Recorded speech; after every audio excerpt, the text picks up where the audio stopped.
the key to business alignment is mapping to what matters, right? Sure. Understanding how the business makes money.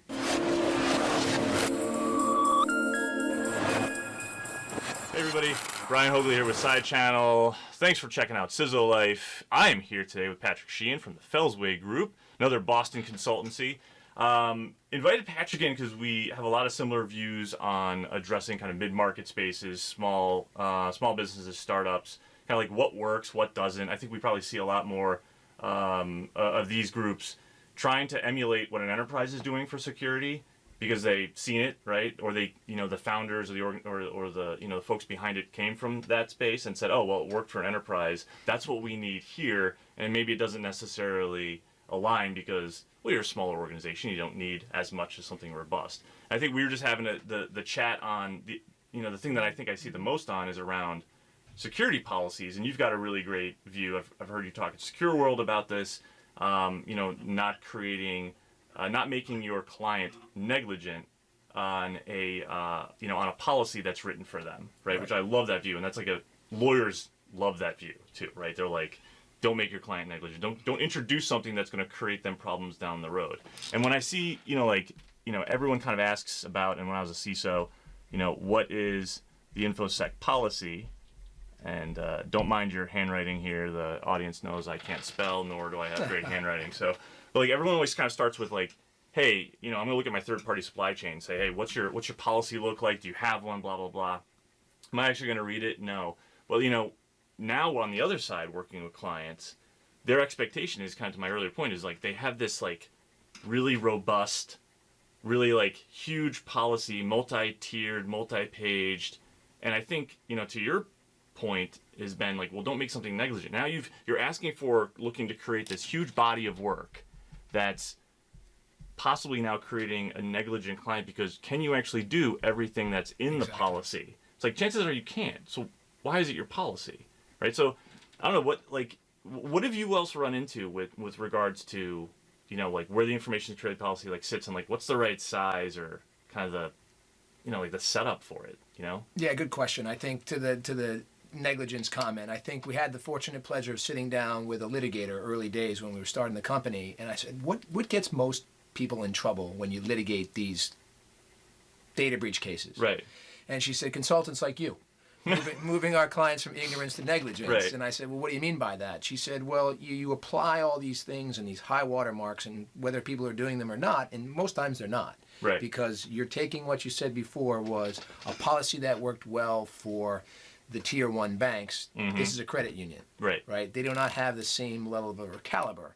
So the policies are very extremely important, but also can be used against you if you're not actually doing them. Sure. Right. So there was this great notion of stop moving from ignorance to negligence, and through that, one of the things when we look at kind of how cybersecurity programs are running, policies are very important. There's two bookends. So I would say if the policies are here, I would say, for lack of your crisis management and your kind of incident response plan would be here. Right. So the policies are telling people internally and externally, this is how we expect you to behave. Right. It's some level of operations, it's tactics, right? It's exactly. Processes, procedures. Yep, all that. And it's what you expect from the individuals that work there or the suppliers or the vendors. Right. This is what you expect you to behave. It's your rules. It's your rules. These are kind of what the rules of your organization are based on ideally your risk appetite or posture. Exactly. Or if you have some type of kind of overarching regulation,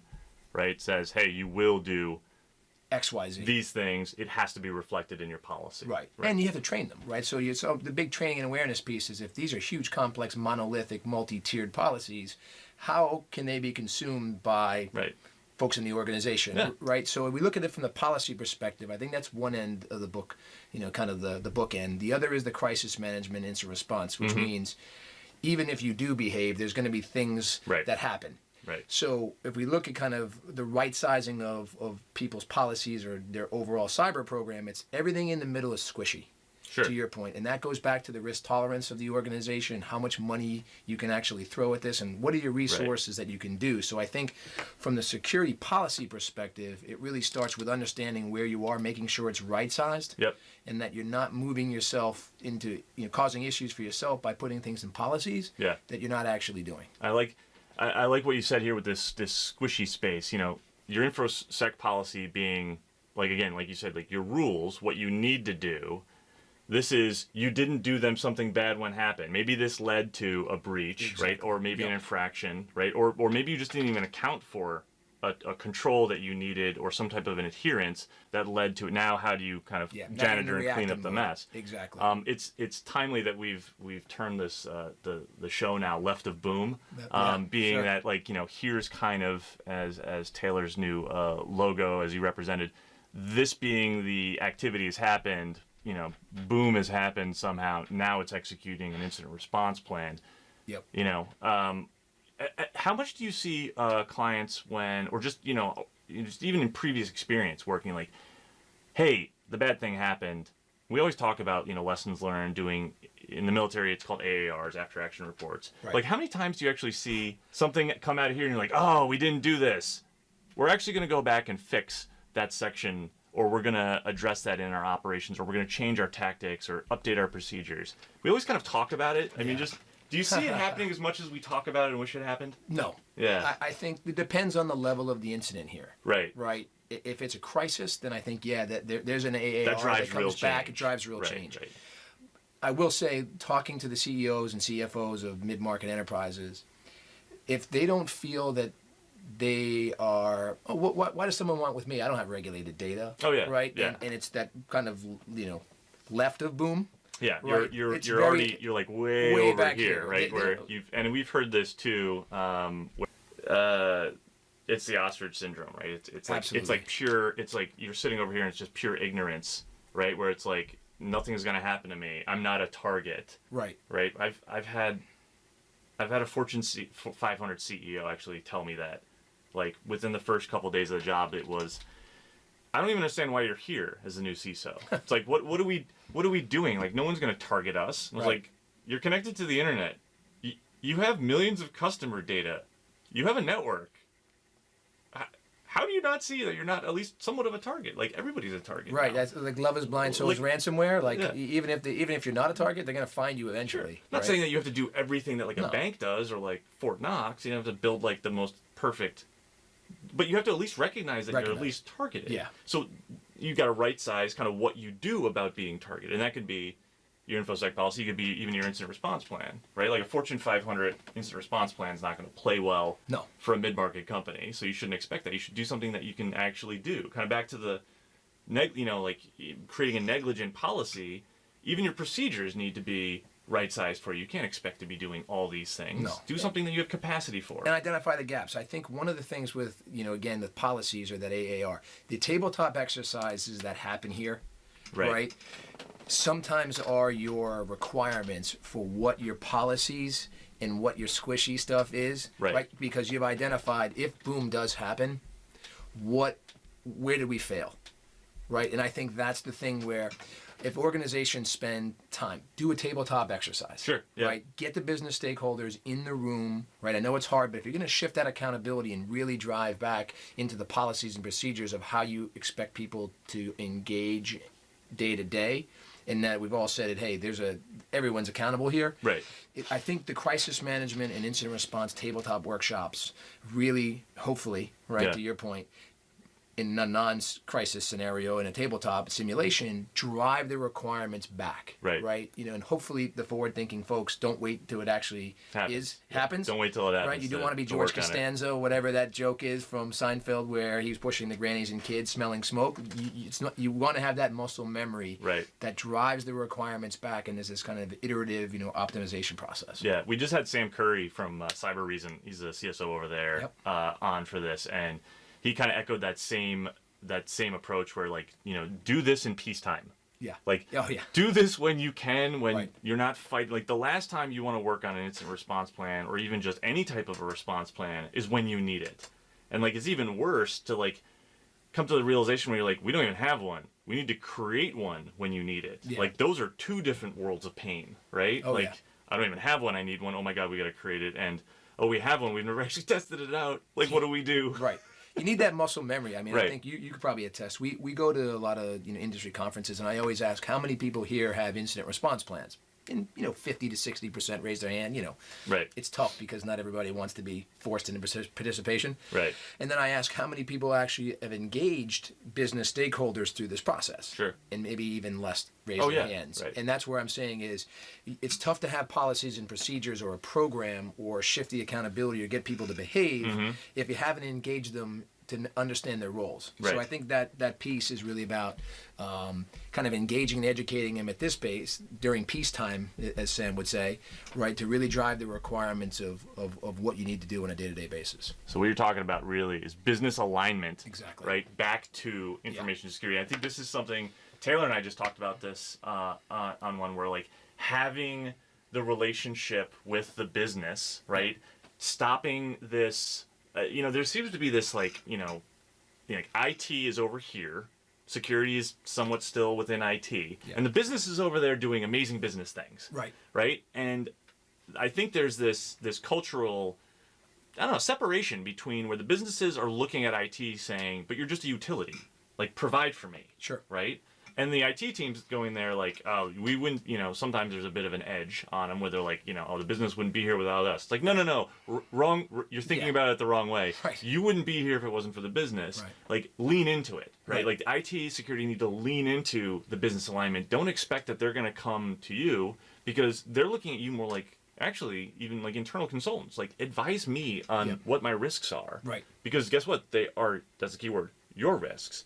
IT doesn't own these risks. No. They're trying to uphold and make it better to enable the business, not the other way around. So, like, kind of just like lean in. So if you're not seeing, like, what's advice you've seen where, like, hey, we haven't done a tabletop, we have an IR plan, the business maybe doesn't know, just what have you seen as far as, like, hey, how to lean into, like, getting business engagement into this? Because this is inevitably going to happen. Yep, it's going to happen. So how do you say, hey, without scaring everyone, kind of rope them into the exercise? Yeah, it's an interesting question. It depends upon the culture of the organization, right. Obviously. But at the same time and we talked about this a couple of months back, I think one of the things is it's about engagement, right? We're doing testing and training, and people are checking boxing, and maybe there's folks in the organization that say, wow, I'm getting benefit from this training at work for my own professional life, or my personal life. Right. But at the same time everyone's so focused on their day-to-day jobs. Right. I think the key to business alignment is mapping to what matters, right? Sure. Understanding how the business makes money, Right. and what those risks are. So one of the things we talk about is at this level, if there's an ERM program, map to it. Okay, so one of the things I think that's key to business alignment is determining if there's an enterprise risk management function or metrics, something. Right. How does the business work and make money? So I think at the end of the day, we kind of draw these goofy triangles, right? Where I'll just go like this, where this is really, the business objectives, right? This then is the risks. Yep. Right. And then you got your people and your processes and then your technology. And what we're saying is it's kind of a cascading workflow, right? As you go down. So understand how the business makes money. What is it trying to do from mission and goals perspective? There was a great study actually by Deloitte that exacerbates this point that said, the study was called, The CEO's Talking, Is Anybody Listening? And it interviewed 300 organizations and asked the people to appropriately select the mission, goals, and objectives out of a multiple choice. Oh, for the company? For the company. What do you think the percentage of Not very right? good? Not very good. Probably less than a third. So it just exacerbates the point that not many people are really in tune, whether we like it or not, with the overall objectives of the company. Yeah. So it's important in order to do that, to map to that. So I think understanding how the business works, identifying the risks, right? Right. That's key. Yep. And defining that risk tolerance. Right? Yep. What's acceptable? Right. What do we mitigate? Yep. And then how do we ultimately defer? Right. Is there a cyber insurance? Is there SLAs, contractual language? And then from there, you start to manage in the people, process, and technology elements. And I think that's what really drives that alignment. Easier said than done. But your question was, how do we drive policies and how do we start understanding right, during peacetime, if you will, how we drive that? I think engaging the business stakeholders in some way, shape, or form. One of the things that a CFO once asked me is if I didn't have any money to spend and I was going to do one thing, I said, create a working council. Create a cross-functional working council across the business to understand how they're operating, what they're doing, what their challenges are, how they're using technology. And then as we're starting to make control changes or policy changes, we're driving it through the lens of which we've already engaged them to understand their day-to-day. And I think that really is where we're starting to see a little bit more business alignment, a little shift of accountability. I mean, you know, you were in the CISO role, you did this very effectively. It's really getting them on the same page with you so that, you know, you're not just the person, the human firewall that always says no. When you're making these control changes or policy changes, informed. It's informed. Yeah, I've had and I'll link it right down below on YouTube. Did a whole discussion on like, you know, CEO, CFO, you know, and then having some type of enterprise risk management, right? Where cyber is this operational, you know, risk that needs to either be addressed as part of an ERM or at least by itself. But it can't be like the CISO can't be sitting over, you know, riding herd on top of all of this and being the only one to define cyber as the operational risk for the organization. The CEO, the CFO, whoever the C-suite is, needs to, and the business leaders, need to be able to weigh into and represent the enterprise risk of the organization, back to like, you know, what's your, and we've done this, oops, you can't see it here. You know, be able to see, you know, like just simple, just like, what is your risk tolerance? Above it, you know, we say we're good. We will tolerate this. Below it, no. And I don't think a lot of organizations go through this exercise at this level. They do not. They, again, I think back to, they look at the CISO and say, or the CIO, whoever it is, and say, look, you're a utility. You're a provider, a service provider to enable my business. Why don't you know this answer? And it's like, okay, well, to me, that's a great door opener. It is. To be like, hey, I don't. But let's talk about it. What is your tolerance? What is your bad day look like? Is it $1 million a day? Is it $100,000 a day? Is it $10 a day you're looking to lose if something happens? Just back to you've identified the risks. The people, process, technology could be just the risk to the business is this one line makes us $1 million a day. These systems and people and divisions or parts of the organization are what support that business line, which then supports that revenue stream. Can we have that discussion?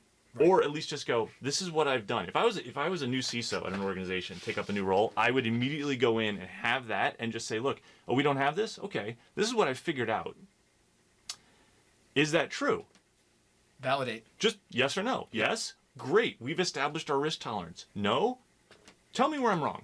Like, how do we shape this so that I am right? Not so that I can say I'm right, but so that we're all right. So we're aligned. Right, we're all aligned. It's like, so I think that's a really easy exercise for anybody who's you know, in this space to now have that conversation on business alignment. Just do that part, bring it forward to them. Don't expect that they're going to bring it to you.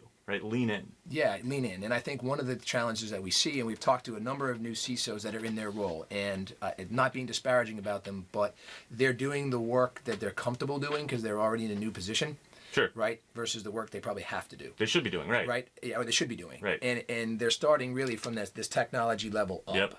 And they're going and doing a controls mapping assessment, and I'm saying, well, okay, well, how do you know at what level you need these controls if you don't know what's important in the business to protect?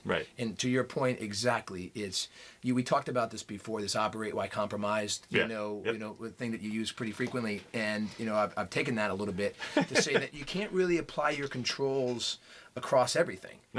Pick one that matters. What is, at this level, what is the objective? And what does your client expect from you, your company, and your brand from a goods and services perspective? Start there. Start there, because that is the most critical function that keeps you in business. And I think, unfortunately, most technology professionals, including security professionals, start with what they know because that's their comfort zone. Of course. And I get it. But at the end of the day, I think this is being had. This discussion is risen up to the CEO C-level suite, where cyber's a risk. They're buying insurance. They're trying to figure this all out. We can't create our own wheel. No. Right, and recreate a wheel that's a square, frankly. Right, we've got to align back to the business to get that accountability, to get that alignment, and also for the security practitioners to know where to place the bets. Right. Right. Where do I place my resources? Because they're not going to get all the money and resources that you want anyway. You can't right? cover everything. Yeah. The Exactly. concept for anybody who doesn't know, like operate while compromised, one I learned in my days at Pentagon, and folks in the military will kind of understand this as well. Do you have a system or an operation or a tank? And the example was the M1 Abrams tank. If you look at it, that machine job is to send rounds downrange. Like that's what it's supposed to do. As long as it can move and shoot, it is considered operational. The communication system can be, compromised. Other systems in it can be compromised. So that's kind of the analogy that was always used. But can you have and identify what are your critical business risks and align them to the systems? Once you do that, then apply your controls there. You don't have to apply it across everything. No. You just need to apply it to what matters first, and then grow. It's actually kind of a build a little, test a little, and then grow. It's like, it worked really well for our most critical thing. Right. Oh, now we have enough resources. We've learned, so we can actually do this quicker and cheaper next time. Let's expand our controls to something else. Right. The ancillary areas, not. I think everyone, to your point, like the comfort zone is this starting at the bottom, and it's I have to protect everything because that's the expectation. It's like no, nobody said that. Right. Who came up with that idea? I know. Yeah. And I'll give you one example. We did a workshop, an alignment workshop with a tech company. They had 3 applications, and that really comprised of about 95% of their business. Okay. And we asked the business, and we said, what's the tolerance as far as downtime across these 3 applications? Sure. So they said it's 8 hours on application 1. It's about a day in application 2.